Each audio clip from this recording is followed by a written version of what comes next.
حبيبي هو انت مش شاكك في حاجه؟ اهو. لا مش شاكك في حاجه. بسم الله يا اخويا، الف بعد الشر عليك. يا لهوي الحمد لله بركه انك كويس. خير يا ابني انت كويس؟ ده انا من ساعه ما عرفت قلبي كده بيفرفر.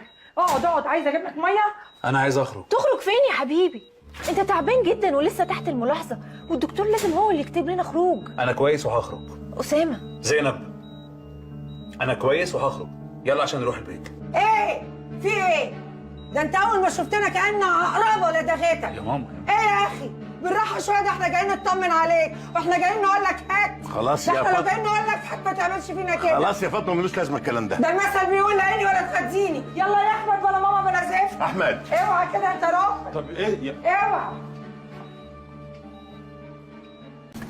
هات المفتاح. دماغي انا مش قادره. هو انت هتفضل ساكت لجوز بنتك على اللي بيعمله ده؟ انا هموت. هعمل له ايه يعني؟ ظهر على حقيقته، فضل يتمسكن لغايه ما اتمكن وخد البنت. يبقى تديله فوق دماغه، ما تسكتلوش. هي مش بنتك مبسوطه معاه؟ اشتكت لك منه، ضايقها، مد ايده عليها. نعم يا اخويا، ده احنا طافحين عليهم الدم. انا ما عنديش بنات تتضرب، يعني يضرب بنتي. هو مشكلته في القرب مننا، يبقى خلاص. يعني احلى لا تقرصيني ولا عايز عسل منك، بس احنا كمان هنعامله بنفس الطريقه. كنتش مرتاحه له، كنتش مرتاحه له. منال، ايه اللي منزلك دلوقتي؟ في حاجه حصلت ولا ايه؟ وايه الشنطه دي؟ هبات معاك هنا ما دام انت سبت البيت ومشيت عشان ماما قاعده عندنا.